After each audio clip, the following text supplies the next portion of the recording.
teman-teman, selamat bergabung di ibadah online Fresh Generation dan Excel Grace Community Center Makassar. Mari kita siapkan hati untuk memuji Tuhan, mendengarkan firman Tuhan, dan memberikan persembahan yang terbaik untuk Tuhan. Jika teman-teman merasa terberkati dari ibadah kami, teman-teman bisa like video ini dan subscribe channel Grace Community Center, dan jangan lupa loncengnya ya untuk mendapatkan updatean terbaru dari kami. Jika teman-teman juga membutuhkan dukungan doa dan konseling, teman-teman bisa menghubungi nomor WhatsApp yang tertera di layar, atau kalian juga bisa DM di akun Instagram FreshGen GCC dan Excel GCC. Selamat beribadah, Tuhan Yesus memberkati. Shalom teman-teman, selamat hari Minggu. Kembali lagi dalam ibadah online FG dan Excel Grace Community Center. Saat ini kita mau persiapkan hati kita untuk memulai ibadah. Kita mau masuk ke hadirat Tuhan, karena saya percaya setiap kita pasti rindu untuk memuji dan menyembah Tuhan, amin. Sebelum itu mari kita satu dalam doa. Tuhan, terima kasih untuk berkat-Mu sepanjang kehidupan kami. Saat ini Tuhan, kami memulai ibadah kami. Kau yang berkati kami Bapa dimanapun kami berada. Biarlah lawatan-Mu, Roh Kudus-Mu yang turun atas setiap kami, Tuhan Yesus. Kami akan memulai di dalam nama-Mu. Kami sudah berdoa dan mengucap syukur. Haleluya, amin. Mari kita angkat pujian ini. Kita mau berikan pujian yang terbaik bagi Tuhan, sebab Dia Allah yang layak disembah. Kau yang layak terima pujian, Yesus. Karena kami mau jadi seperti-Mu, Tuhan. Haleluya, Tuhan.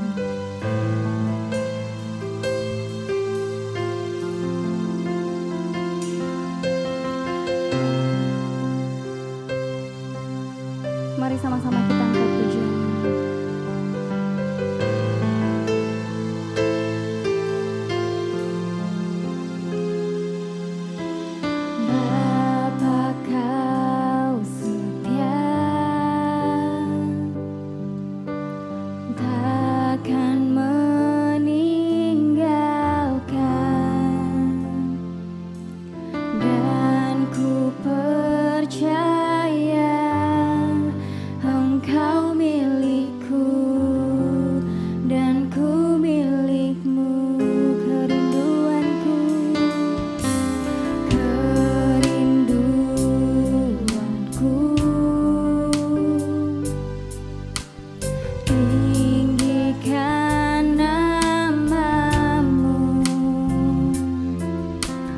Karena ku tahu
kasih Bapa, kami mau jadi seperti-Mu Yesus. Sebentar lagi Bapak kami akan siap untuk mendengarkan firman Tuhan. Bapak, Kau yang memberkati hamba-Mu, biarlah apa yang Ia sampaikan Tuhan sesuai dengan isi hati-Mu. Berkati setiap kami akan mendengar Bapak, biarlah apa yang kami dengarkan dapat tertanam dan dapat menjadi rema dalam kehidupan kami. Terima kasih Tuhan Yesus, kami siap mendengar. Hanya di dalam nama-Mu kami sudah berdoa dan mengucap syukur. Haleluya. Amin. Halo teman-teman, sekarang kita akan memberikan persembahan. Untuk teman-teman yang ingin memberikan persembahan, kalian bisa memberikan persembahan melalui rekening gereja yang tertera di layar. Untuk itu, mari kita satu dalam doa.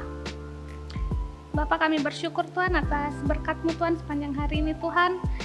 Sebentar lagi kami akan memberikan persembahan, Engkau yang memberkati persembahan kami, biar apa yang kami berikan bisa menjadi berkat bagi gereja kami. Terima kasih Bapak, ini doa kami berdoa dan mengucap syukur, haleluya, amin.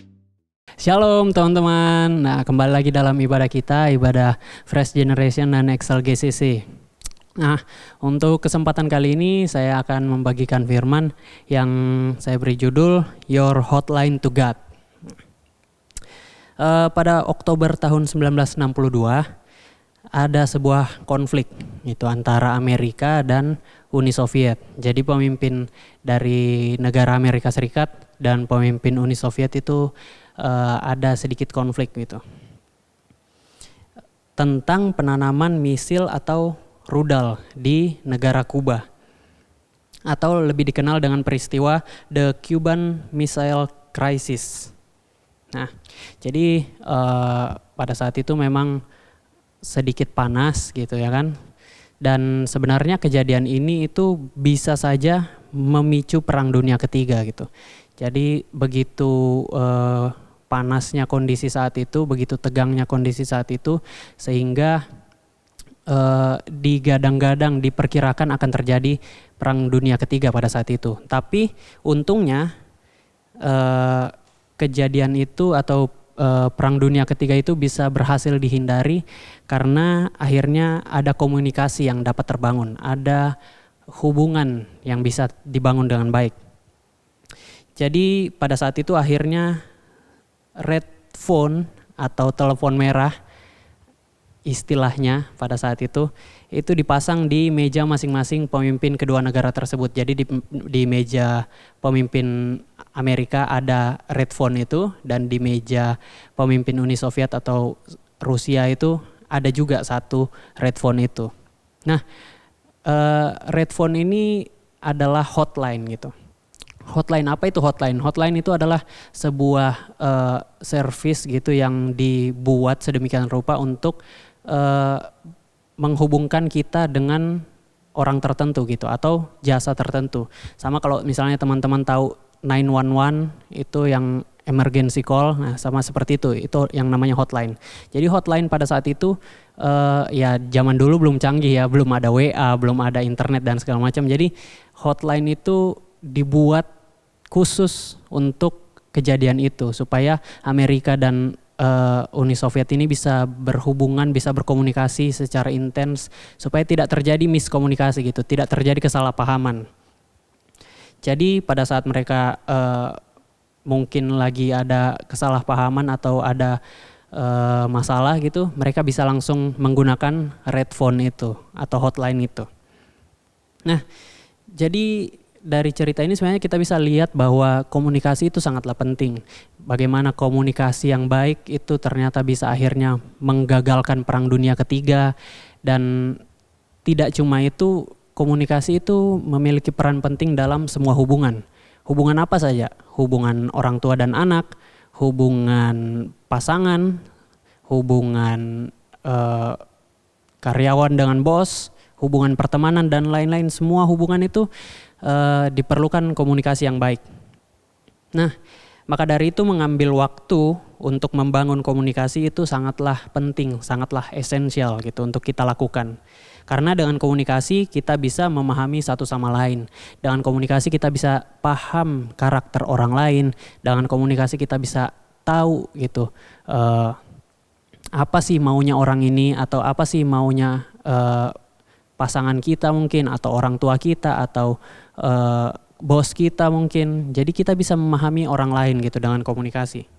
Nah begitu pula dengan hubungan kita dengan Tuhan gitu. Tidak cuma hubungan antar sesama manusia, tapi hubungan kita dengan Tuhan juga perlu komunikasi yang baik. Nah, zaman dulu teman-teman, di zaman perjanjian lama itu tidak semua orang bisa berkomunikasi langsung kepada Tuhan gitu. Jadi hanya orang-orang tertentu yang bisa berkomunikasi kepada Tuhan. Itu pun waktunya ditentukan gitu. Kayak cuma setahun sekali dalam peristiwa-peristiwa tertentu gitu. Jadi tidak seperti sekarang. Zaman dulu cuma imam-imam besar yang bisa masuk ke dalam ruang Maha Kudus untuk akhirnya berbicara kepada Tuhan. Atau orang-orang tertentu yang memang Tuhan pilih gitu untuk bisa berkomunikasi langsung dengan Tuhan. Tapi semuanya itu berubah sejak Yesus akhirnya turun ke dunia untuk menebus dosa setiap kita, mati di kayu salib, dan akhirnya membuka kembali gitu, membuka hubungan kita. Kita akhirnya punya jalan direct langsung, atau Yesus memberikan hotline buat kita langsung kepada Allah. Jadi sekarang kita semua sudah punya aksesnya, kita semua sudah punya jalannya untuk bisa komunikasi langsung satu persatu tanpa harus menggunakan perantara imam besar lagi kepada Tuhan gitu. Dan hotline ini tidak cuma bisa digunakan saat emergency saja atau saat darurat saja, tapi bisa kita lakukan kapan saja kita mau, kapan saja kita butuh, kapan saja kita perlu untuk menggunakan hotline ini atau kita perlu menghubungi Tuhan, kita bisa lakukan kapan saja dan di mana saja. Nah, saya ajak kita semua untuk baca Mazmur 37 ayat 1 sampai dengan ayatnya yang ke-9. Tapi untuk kesempatan kali ini saya akan menggunakan versi bahasa Indonesia masa kini. Oke, saya akan bacakan Mazmur 37 ayat 1. Janganlah gelisah karena orang jahat, jangan iri hati kepada orang yang berbuat salah. Sebab mereka segera hilang seperti rumput dan layu seperti tanaman hijau. Percayalah kepada Tuhan dan lakukanlah yang baik. Diamlah di negeri itu dan berlakulah setia. Carilah kebahagiaanmu pada Tuhan. Ia akan memuaskan keinginan hatimu. Serahkanlah hidupmu kepada Tuhan, berharaplah kepadanya, Ia akan menolongmu. Ia akan menyatakan kesetiaanmu seperti terang dan ketulusanmu seperti siang. Nantikanlah Tuhan dengan hati yang tenang. Tunggulah dengan sabar sampai Ia bertindak. Jangan gelisah karena orang yang berhasil hidupnya atau yang melakukan tipu muslihat. Jangan marah dan panas hati, itu hanya membawa celaka.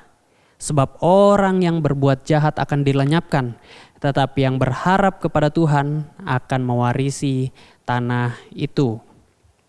Nah, dari ayat ini kita bisa sama-sama belajar atau kita bisa sama-sama memahami apa sih sebenarnya yang Tuhan mau kita lakukan, apa sih yang Tuhan mau kita mengerti tentang kehendak Tuhan gitu. Yang pertama itu adalah jangan gelisah. Tuhan mau kita supaya jangan gelisah, melainkan percayalah kepada Tuhan. Seperti yang dikatakan di ayat 1, 7, dan 8. Ya mungkin ada banyak hal yang membuat kita gelisah, bahkan tidak cuma gelisah, takut, bahkan sampai panik. Mungkin kemarin kita semua merasakan kepanikan yang sama saat pertama kali COVID menyerang negara kita gitu, masuk ke dalam negara kita. Kita merasakan kepanikan yang sama. Saya melihat ada banyak orang yang akhirnya panic buying atau ya karena panik begitu akhirnya memborong semua toko-toko gitu, toko-toko pada kehabisan stok dan masker, orang pada menumpuk masker dan segala macam. Itu karena kepanikan kita akan COVID itu. Jadi ada banyak hal yang membuat kita takut, gelisah, dan panik. Tapi Daud atau pemazmur mengatakan bahwa jangan gelisah, bahkan sampai 3 kali dia mengatakan di ayat 1, 7, dan 8. Dan jangan juga iri, melainkan percayalah kepada Tuhan seperti yang dikatakan dalam ayatnya yang ketiga. Karena iman adalah percaya, kebalikan dari takut, gelisah, dan panik. Inilah yang Tuhan mau dari kita semua teman-teman. Tuhan mau kita jangan gelisah gitu. Ya gelisah wajar, Kita pasti pernah merasakan gelisah, tapi jangan gelisah yang berlebihan, jangan takut yang berlebihan gitu. Jangan karena kita gelisah dan takut kita akhirnya stres, kita akhirnya lupa Tuhan gitu. Tuhan mau saat kita gelisah, saat kita takut, gunakan hotline itu. Bangunlah komunikasi dengan Tuhan, cerita sama Tuhan saat kita gelisah. Karena ayatnya yang ketiga tadi katakan, percayalah kepada Tuhan dan lakukanlah yang baik. Diamlah di negeri itu dan berlakulah setia. Itu yang Tuhan mau. Saat kita gelisah, percayalah sama Tuhan. Saat kita takut, ingat lagi bahwa kita punya Tuhan yang menyertai kita. Lalu poin yang kedua adalah serahkan hidupmu kepada Tuhan. Ayatnya yang kelima mengatakan, serahkanlah hidupmu kepada Tuhan, berharaplah kepadanya, Ia akan menolongmu. Nah, poin yang kedua ini sebenarnya berkaitan dengan poin yang pertama tadi. Saat kita takut, saat kita gelisah, serahkan hidup kita kepada Tuhan, percaya kepada Tuhan dan serahkan hidup kita kepada Tuhan. Dikatakan Ia akan menolongmu. Jadi inilah kunci dari tuntunan Tuhan, menyerahkan hidup kita kepada Tuhan. Saat kita menyerahkan hidup kita kepada Tuhan, kita artinya merelakan apa yang kita punya. Hidup kita yang kita miliki ini, kita serahkan kepada Tuhan dan kita biarkan Tuhan yang mengambil alih. Kita biarkan Tuhan yang pegang kendali. Itu yang Tuhan mau. Bahwa hidup kita bukan milik kita lagi, melainkan milik Tuhan. Saat kita menyerahkan kehidupan kita, itu artinya kita mau melakukan semua kehendak Tuhan. Dan itu yang Tuhan inginkan. Ada 3 tahap yang bisa kita lakukan gitu. Untuk mendapatkan tuntunan Tuhan. Yang pertama, kita bisa berdoa, minta supaya Tuhan membukakan pintu yang tepat buat kita. Kita bisa minta, Tuhan, saya minta Engkau membukakan saya pintu yang tepat buat saya. Karena di Alkitab juga mengatakan saat Tuhan membuka pintu tidak ada yang bisa menutup, dan saat Tuhan menutup pintu tidak ada yang bisa membuka. Jadi kita minta Tuhan untuk membuka pintu yang benar, pintu yang tepat yang Tuhan kehendaki buat kita. Lalu yang kedua, kita harus percaya setelah kita minta Tuhan membukakan pintu, percaya bahwa Dia yang pegang kendali penuh. Percaya bahwa Dialah yang mengontrol semuanya. Percayalah bahwa Dia punya kuasa untuk mengendalikan semuanya ini. Bahwa apapun yang terjadi dalam kehidupan kita itu semua campur tangan Tuhan. Bukan karena Tuhan tidak peduli sama kita, justru karena Dia peduli sama kita, makanya semuanya itu terjadi dalam kehidupan kita. Lalu yang ketiga, berharap dalam iman bahwa Tuhan akan bertindak. Saat kita sudah minta Tuhan untuk bukakan pintu atau kita minta sesuatu kepada Tuhan, dan kita percaya bahwa Tuhan yang pegang kendali. Lalu yang ketiga, nantikanlah atau berharaplah dalam iman, percaya bahwa Tuhan akan bertindak untuk menjawab doa kita. Gitu. Lalu yang ketiga yang bisa kita pelajari dari ayat yang tadi kita baca, yaitu adalah bersukacitalah karena Tuhan, seperti yang dikatakan di ayatnya yang keempat. Dikatakan carilah kebahagiaanmu pada Tuhan, Ia akan memuaskan keinginan hatimu. Atau kalau dalam terjemahan baru dibilang, dan bergembiralah karena Tuhan, maka Ia akan memberikan kepadamu apa yang diinginkan hatimu. Nah, jadi Tuhan mau kita bergembira atau bersukacita karena Tuhan. Teman-teman pasti punya keinginan kan? Pasti teman-teman punya sesuatu yang teman-teman sangat ingin gitu untuk dicapai. Nah, bagaimana caranya supaya keinginan kita itu bisa terpenuhi? Pemazmur tadi katakan bersukacita karena Tuhan. Saat kita bersukacita sama Tuhan, karena Tuhan, maka Ia akan memberikan gitu apa yang menjadi keinginan hatimu. Jadi kalau teman-teman menginginkan sesuatu, ya bersukacitalah karena Tuhan. Saat kita bersukacita karena Tuhan, Dia akan memberikan apa yang menjadi keinginan hati kita. Daripada kita mengejar apa yang menjadi keinginan kita dengan usaha kita, dengan kekuatan kita yang tidak seberapa ini dibandingkan kekuatan Tuhan, maka lebih baik kita bersukacita karena Tuhan dan Ia akan memberikan kita apa yang menjadi keinginan kita. Karena membiarkan Tuhan memberikan sesuatu buat kita itu jauh lebih baik daripada berusaha untuk mendapatkannya sendiri dengan kekuatan kita sendiri. Karena Tuhan tahu apa yang terbaik buat kita. Tuhan tahu kapan harus memberikan itu buat kita. Tuhan tahu kalau keinginanmu ini sebenarnya belum waktunya sih, masih bisa ditahan. Saya akan berikan sesuatu yang lebih kau perlukan saat ini. Jadi membiarkan Tuhan memberikan kita sesuatu itu selalu akan jauh lebih baik daripada kita berusaha mendapatkan sesuatu dengan kekuatan kita sendiri, teman-teman. Dan yang keempat, yang terakhir adalah nanti-nantikanlah Tuhan seperti yang dikatakan dalam ayatnya yang ke-7. Nantikanlah Tuhan dengan hati yang tenang, tunggulah dengan sabar sampai Ia bertindak. Jangan gelisah karena orang yang berhasil hidupnya atau yang melakukan tipu muslihat. Jadi Tuhan mau kita menantikan Tuhan. Seperti yang saya bilang tadi, Yesus sudah memberikan hotline itu buat kita. Kita sekarang punya akses langsung berhubungan dengan Tuhan, berkomunikasi dengan Tuhan. Gunakanlah hotline itu untuk membangun hubungan dengan Tuhan. Untuk kita bisa menyediakan waktu untuk menanti-nantikan Tuhan. Karena inilah cara kita untuk menghindari kekhawatiran itu tadi. Kegelisahan kita, ketakutan kita, kepanikan kita bisa kita hindari. Dan kita bisa menemukan damai dan pengharapan saat kita menanti-nantikan Tuhan.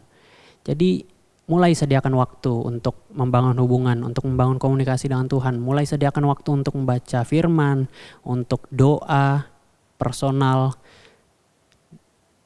Teman-teman mungkin punya waktunya masing-masing. Ada mungkin yang bangun pagi langsung mengambil waktu untuk berdoa, untuk personal time, quality time dengan Tuhan. Tapi ada juga orang yang mungkin lebih prefer untuk malam sebelum tidur. Ya teman-teman bisa menyesuaikan dengan bagaimana kesukaan teman-teman masing-masing. Tapi sediakan waktu. Jangan memberikan waktu sisa. Jangan kayak nanti sebelum saya tidur. Nanti kalau saya sudah menyelesaikan semua baru saya kasih waktu buat Tuhan. Jangan seperti itu, karena kalau kita berpikiran seperti itu, nanti pada saat kita sudah kerja, kita sudah menyelesaikan semua apa yang menjadi pekerjaan kita, kegiatan kita seharian, terus kita akhirnya merasa capek dan capek deh, besok deh. Dan akhirnya kita menunda dan akhirnya tidak pernah membangun hubungan dengan Tuhan. Jadi sediakanlah waktu. Malam enggak apa-apa sih, malam enggak masalah, tapi sediakan waktu gitu. Memang kita persiapkan waktu itu untuk Tuhan. Nah, jadi mungkin 4 poin itu yang bisa kita pelajari bersama-sama hari ini, bahwa itu yang Tuhan mau kita lakukan, bahwa Tuhan sudah Yesus sudah memberikan hotline itu buat kita. Yesus sudah membuka akses, membuka jalan untuk kita bisa berhubungan langsung kepada Tuhan, kita bisa berkomunikasi langsung dengan Tuhan. Maka mari kita manfaatkan untuk memahami Tuhan, untuk memahami kehendak-Nya dalam kehidupan kita. Oke? Mari kita sama-sama berdoa. Tuhan, kami mengucap syukur Tuhan, pada saat ini kami belajar Tuhan untuk membangun komunikasi Tuhan Yesus yang baik denganmu, membangun komunikasi yang intens denganmu Tuhan. Kami mau belajar Tuhan bahwa Engkau telah membuka jalan buat kami untuk kami bisa membangun komunikasi itu, dan kami tidak mau menyia-nyiakannya Tuhan. Kami mau mendengar isi hati-Mu Tuhan. Kami mau mengetahui apa yang menjadi kehendak-Mu dalam kehidupan kami, supaya kami boleh mengambil tindakan yang tepat, kami boleh mengambil keputusan yang tepat dalam kehidupan kami Tuhan. Terima kasih Tuhan, terima kasih Yesus. Biar kiranya Engkau yang memberkati setiap kami Tuhan, apa yang kami kerjakan Engkau yang buat berhasil dalam studi kami, dalam sekolah kami, dalam pekerjaan kami, usaha kami. Semuanya Tuhan, apa yang dikerjakan oleh tangan kami, Engkau yang memberkati, Engkau yang mencukupkan, Engkau yang memberikan kami kesehatan, Engkau yang memelihara kehidupan kami, kesehatan keluarga kami. Dan biar kiranya kehidupan kami boleh menjadi terang buat lingkungan di sekitar kami dan memuliakan nama-Mu Bapa. Di dalam nama Tuhan Yesus Kristus kami mengucap syukur dan berdoa. Haleluya. Amin. Selamat hari Minggu teman-teman. Tuhan Yesus memberkati.